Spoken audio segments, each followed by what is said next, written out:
Modern science, psychology, liberal religion all conspire to make people blind. Are you familiar with the term confirmation bias?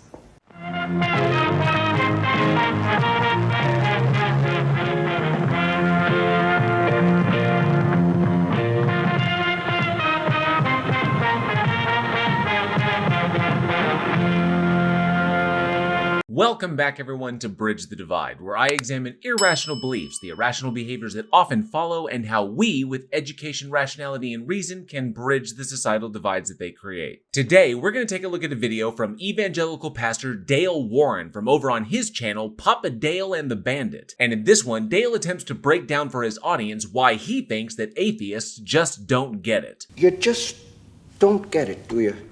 You don't. Now, I imagine you're probably asking yourself, what exactly does Dale mean by this statement? Given what atheism is, one might assume that he's referring to some incredible evidence he has that demonstrates the existence of his God, thus logically eliminating the possibility of reasonable disbelief and rendering every single atheist on a planet a theist. Great Scott. I know, this is heavy. And if that's the case, then that would make this video that I'm about to respond to one of the most important pieces of content ever created by a theist.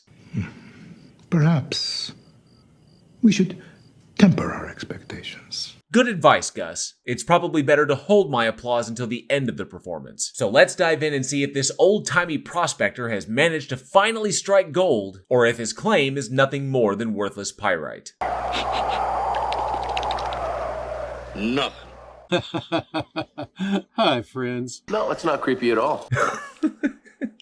Okay, Dale, I'm really not sure what's worse. The Adobe stock photo bookshelf backdrop that you couldn't be bothered to steam the folds out of? That you opened the video mid-laughter like you were in on some joke that no one else is because old-timey prospector jokes peaked when smallpox and tuberculosis were a thing? That you open all your videos with that same creepy laugh? Or the downframe sightline when you greeted your audience. Which, by the way, means you're either going to start condescending to us from a script you've written, or this video belongs on an entirely different platform. Bow chicka bow wow. I mean, come on, Dale, my eyes are up here. Needless to say, if your objective is to connect with your audience, then it helps to build a rapport with them. Act like you're at least talking to them instead of at them. I know times have changed a bit since the advent of steam locomotion, but it really is time to get on that train. I'm retired pastor and theologian Papa Dale. Today's Bible Quick is Why Atheists Just Don't Get It. Well, I'm certainly curious to hear exactly what it is you think we atheists just don't get. Is it that there is some direct evidence for the existence of your God that we are somehow missing? Is it that you personally have solved the problem of hermeneutics and you're here to provide the correct context in which to read the totality of the Bible? Is it that religions aren't actually cults that are bound by exclusionary and divisive ideologies that serve only to maintain control over their adherents and perpetuate societal division and harm? Or is it our pesky rejection of utilizing faith as an epistemological tool? What is it that we just don't get? Okay, man, the intermittent laughter has got to go. I know it worked well for you when you were chasing Woody and Buzz around in Toy Story 2, but it really doesn't work here. I hope to teach you something that you might not have known before, but please listen and be skeptical. As sure as there is gold in them thar hills, you don't have to worry about that. And check me and any other Bible teacher out in comparison to what the Bible actually says. And I see you've alluded to the biblical context point that I brought up. So that would imply that not only do you have the absolute correct way to interpret the Bible, but that you also have the mechanism by which you can demonstrate that all other biblical interpretations around the world are in fact incorrect. I'll admit that would be a pretty impressive feat. And I, for one, look forward to how your 5-minute video will result in the total collapse of nearly 99% of all Christian denominations. So let's look at the topic today. Why atheists don't get it. Yes, break it down for us, old-timer. What is it that atheists just don't get that precludes us from being theists? And I do mean other than a complete lack of sufficient evidence and argumentation to support the claim that your God actually exists, thus rendering any belief in it as completely unwarranted. The foundation of Christian theism is the life of Christ. Well, yeah, I think that's fairly obvious given how, it's in the name, but that's also completely irrelevant to the topic at hand, which is why people identify as atheist. And that is because they do not believe that a God or God exists, because any evidence or argumentation that has been presented so far has been insufficient in convincing them otherwise. The existence of incongruous stories in an ancient collection of books about an Iron Age Jew named Jesus, Yeshua, Ben Stoddard, or whatever you want to call him, or the posited existence of a cult of heretical Jews that followed this particular individual, are not evidence for the existence of the God that they claim to believe in. The only evidence these stories actually provide is that there may have been people in the past who believed this particular God existed, not that the God that they may have believed existed actually existed. And since other faith systems from all around the world contain many similar stories in regards to deities, heroes, or saviors, and yet you reject those entirely out of hand, then you really have no justification in appealing to the Christ story to support your claim that your God exists. To be completely clear with you here, Dale, it is evidence that we are looking for, not more ancient hearsay. His fulfillment of prophetic predictions, his life, death, burial, physical resurrection, and his post-resurrection life, eyewitnessed by over 500 people. See 1 Corinthians 15, 1 through 8. Okay, there is a lot to break down here. To the fulfillment of prophecy, none of that can actually be confirmed, because you simply can't eliminate the logical possibility of self-fulfilling prophecy, meaning that either Jesus himself or the anonymous authors that wrote the Gospels, all of whom ostensibly knew about and believed in the prophecies contained in Hebrew mythology, and possessed a vested interest in supporting the narrative of a purported Messiah, in turn engaged in behaviors either deliberately or even unconsciously that made those prophecies appear to come true to some degree. After that, throw in a millennium of Christian interpolation, sacrifices on the altar of ecumenical politics, and sunk cost fallacy, and you'll find that you've cultivated a hell of a story designed to accomplish one specific goal, and that is to effectively and efficiently spread the message of the cult. As to the resurrection, there is simply insufficient evidence to conclude that such an event took place as described. You have one source for the claim, the Bible, and it's essentially just hearsay. There are no extra-biblical direct accounts of such an event, just more authors repeating the stories that they had heard from believers decades and even centuries after the event supposedly took place, and the various claims about the events surrounding the crucifixion don't line up with what we know from recorded history. There was no earthquake, there was no eclipse, and the Romans very likely would not have permitted his body to have been taken down after his death, because in the eyes of the empire, nothing delivered a warning to potential troublemakers quite like a rotting corpse on a stick. I also don't really have any idea what you mean by post-resurrection life, because according to the Gospels, Jesus basically bounced around intermittently for a little longer than a month, spewing the exact same message before ascending into the clouds. Which of course is a perfectly reasonable course of action, as opposed to revealing himself directly to Pilate as having resurrected. Did you miss me? Proving beyond a shadow of a doubt to the Roman Empire that he was in fact the divine entity that he claimed he was, thus sending a shockwave through the entirety of the Roman Empire and by extension the future of humanity. Hell, I mean, he could have at least prevented all that nasty business with Nero. And as to the 500 witnesses claim, let me clear something up for you. There weren't 500 witnesses. There is the claim from one person, Paul, that there were 500 witnesses. A claim, by the way, that provides no source for how he obtained the information, no insight into the nature of the events witnessed, no corroboration of the authenticity of the claims themselves, as well as no names, no locations, and no dates. I hate to jump your claim here, Dale, but you appealing to your circular reasoning is not going to convince any atheist that your God exists. For Christians, the verifiability of this event justifies Christ's claim to be Yahweh, the Creator. But that's the whole point, Dale. You can't confirm it because it's literally just a story in a book. That you've been convinced to take it on faith is not mine nor any other atheist's problem. You started out by alluding to the context issue of the Bible, but now you seem to be drifting towards the fact that all of this requires a position of faith, which I've already pointed out that due to faith being an emotions-backed position and not an evidence-backed position, it should never be used as an epistemological tool. You see, Yahweh introduced himself to humankind through Moses. The Lord Jehovah has given unto you these 15,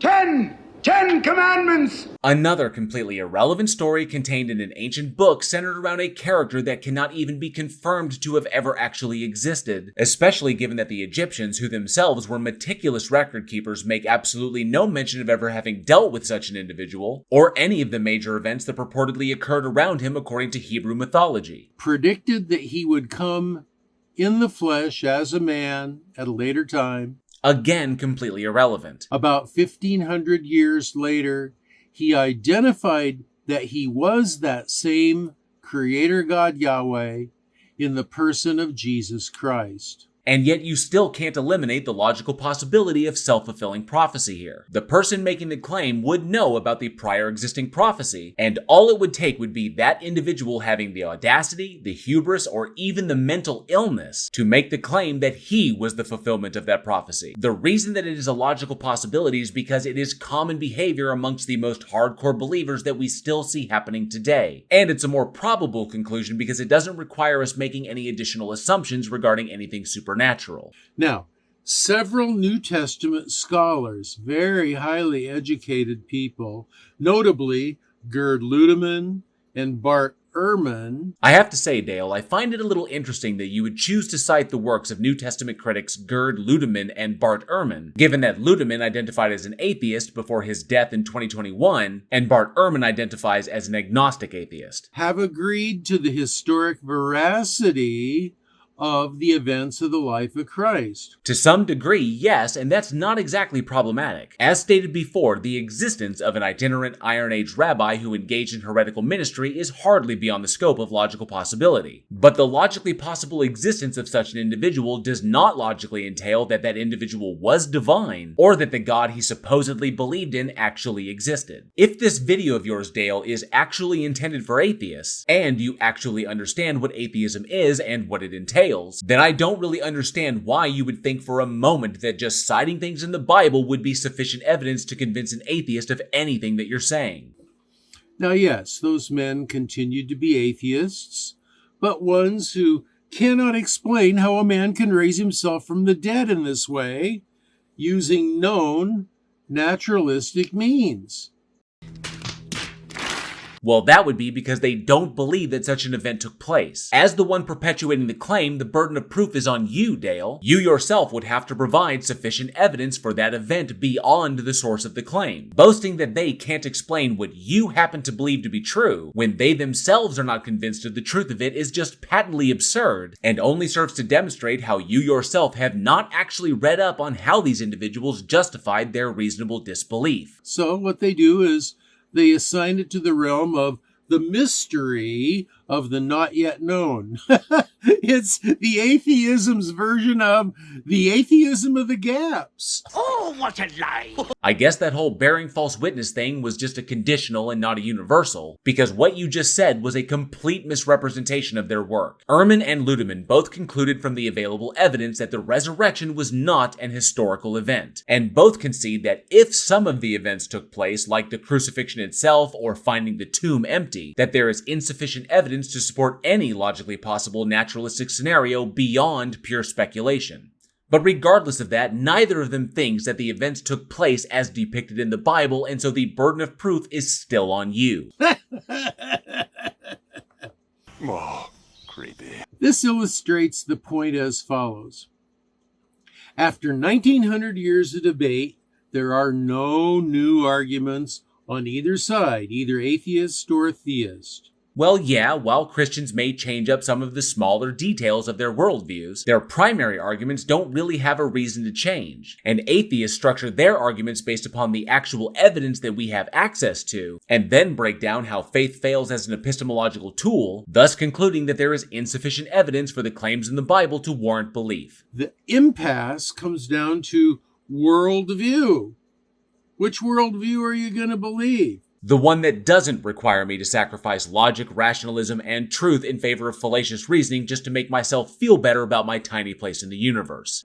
And the worldview that a person believes is a preconceived assumption, whether you're atheists or theists. Well, yeah, by virtue of our subjective internal experiences, all worldviews inevitably get hung up on one horn of the trilemma. I simply prefer to adhere to a worldview that is predicated on as few assumptions as possible. My own worldview, for example, starts from the confirmation that an experience is being had by something, and then presupposes that the something that is having the experience is myself. And from there, I make no further assumptions and simply work with the evidence that I have access to in order to establish the probability of truth that evidence provides. Your theistic worldview, however, stacks assumption upon assumption as if it were a cartoon stack of pancakes. You assume that the world is either all naturalistic, like Carl Sagan said, the cosmos is all there is, was, or ever will be. So now you're just misrepresenting philosophy in general. We don't start from the assumption of materialism or naturalism or physicalism and then work from there. We start from the observation that tells us that in order to make claims about reality that can be determined to be true beyond the conceptualizations elicited by our subjective experiences, then we must have direct evidence that demonstrates how any particular claim corresponds with reality independently of those experiences. No one is concluding that the universe in toto is naturalistic because all we have ever found are naturalistic explanations for various phenomena, because that would be completely fallacious. The problem that exists here is not in the nature of the naturalistic worldview or in the nature of scientific methodology, but in the very nature of claims that are classified as supernatural. By definition, a thing is classified as supernatural because it is a phenomena that is attributed to some asserted force beyond the laws of nature, which of course entails that there cannot currently be a naturalistic explanation for it. For if there was, then it obviously couldn't be classified as supernatural. As no independent mechanism exists to determine the probabilistic truth of any phenomenon classified as supernatural to any degree of certitude, or even differentiate such a claimed phenomena from classic type 1 and type 2 errors, then it is concluded that phenomena that can only be classified as supernatural have no place in developing predictive models of reality, as they themselves demand the assumption that such an unfalsifiable force exists to perpetuate such phenomena, and as such they possess no explanatory, predictive, or mechanistic power beyond unchecked imaginative speculation. Or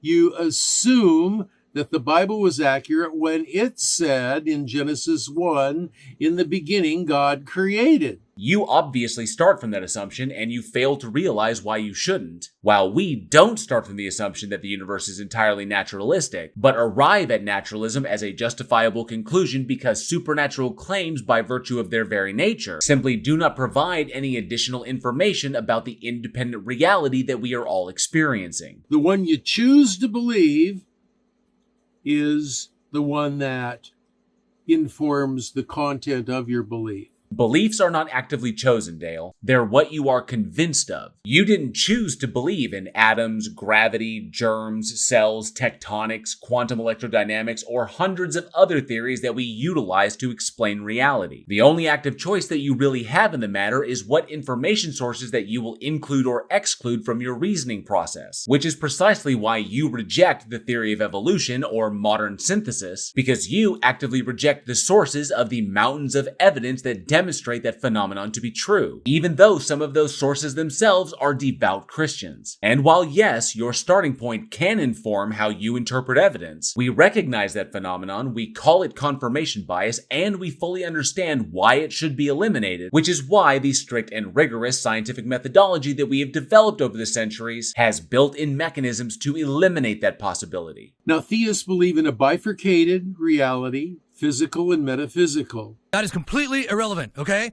Unless you yourself can demonstrate that such a state exists beyond pure philosophical speculation. Atheists believe in a monistic reality of materialism only. And no, that's not necessarily true either, because atheism itself does not logically entail any specific scientific or philosophical position.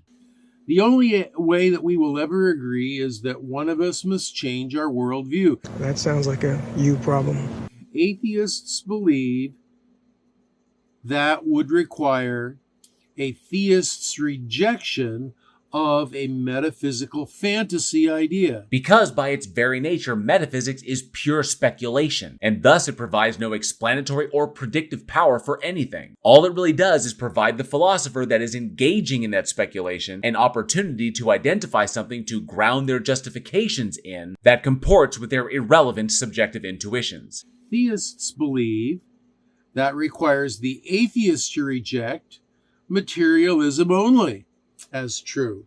Which we don't actually have to do because the vast majority of Christians are so philosophically bankrupt that they don't actually realize that not all atheists are physicalists, materialists, or even naturalists. And at this point, Dale, I have to point out that all of your attacking of naturalism or materialism is just a red herring so that you don't have to address the question on the table. And that question is the position of atheism justified? And the answer is, of course, yes it is, and it always will be justified until someone comes along and demonstrates that any such God entity actually exists. And we will never agree. Not with that attitude. Well, we absolutely could if any Christian or theist ever provides any actual evidence for the existence of any kind of a God. While doing so would not logically entail that all of us would suddenly become followers of this God, but it would certainly mean that we could no longer logically be atheists anymore. You're the one who has embedded themselves so deeply in their position that reconciling the logical possibility that you could be wrong would entail having to literally rewrite your entire identity. Who am I? I don't know.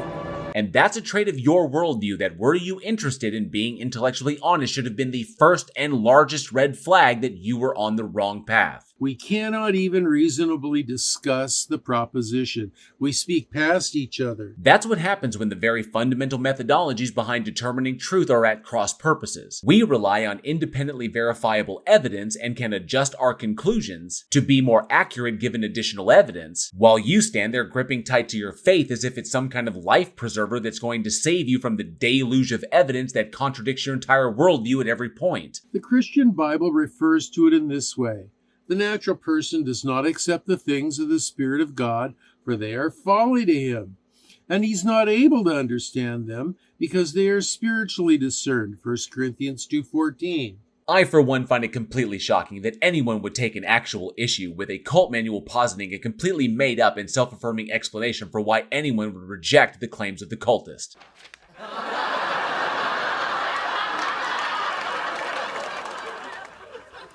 Oh. Now, we're going to go ahead and skip this next part because it's just Dale recounting the story in the Bible where Jesus talks with the Pharisee Nicodemus, and then he concludes that when Nicodemus points out the apparent incoherence in Christ's claim that to enter the kingdom of heaven one must be born again, it was because Nicodemus did not have the capacity for spiritual discernment, and not because of when Nicodemus pressed Christ to express himself in a more coherent fashion. Christ essentially told Nicodemus that he just had to take it on faith, which obviously would not provide sufficient justification to believe anything that Christ was claiming. Atheists don't get it because they can't receive it. And that is not only a baseless assertion that I have already debunked, but also starting from the assumption that you believe, Dale, that God created all humans. Your claim that atheists don't get it because they can't get it would entail that their fundamental inability to get it would be as a result of the conditions in which they were made, which would obviously entail that the burden of responsibility for that fundamental incapacity would fall on the God that created them that way. But I'm also fairly certain that should you choose to respond to this, Dale, you will likely shift it from atheists can't get it to atheists don't want to get it, which of course would mean that you would be making the positive claim that all atheists are fundamentally liars, which again saddles you with either the burden of proof for such an extraordinary claim or the challenge of reconciling the cognitive dissonance you feel resulting from the fact that reasonable disbelief is logically possible. In the end, Dale, I think it's quite obvious that given your complete misunderstanding of what atheism is, your total misrepresentation of philosophy in general, and your incessant circular appeals to the Bible, it is in fact not the atheists, but it is you that does not get it. And in the effort to bridge the divide here, Dale, the best possible advice that I can lend to you is to actually sit down with an atheist and discuss their position and their justification. Because how could you possibly expect any progress to ever be made if you're not even willing to put in the effort to fully understanding where your interlocutor is coming from? Thank you all for watching. I hope you enjoyed the video, and if you did, please like, share, and subscribe, and hit that bell for notifications. And be sure to leave a comment below. I love reading your responses, and those interactions help with the dreaded algorithm. Don't forget, June is Alzheimer's Awareness Month. A link to where you can support these important efforts is down in the description. And if you love scary movies, be sure to check out me and my filmmaker friends over at the Week in Horror podcast, now in our 5th season. Everything you need to become a channel member here, get yourself some official Bridge the Divide gear, or support the podcast is down in the description. Once again, a massive thank you to each and every single one of you for your continued support of this channel, and as always, be safe be excellent to each other. And together, we can bridge the divide.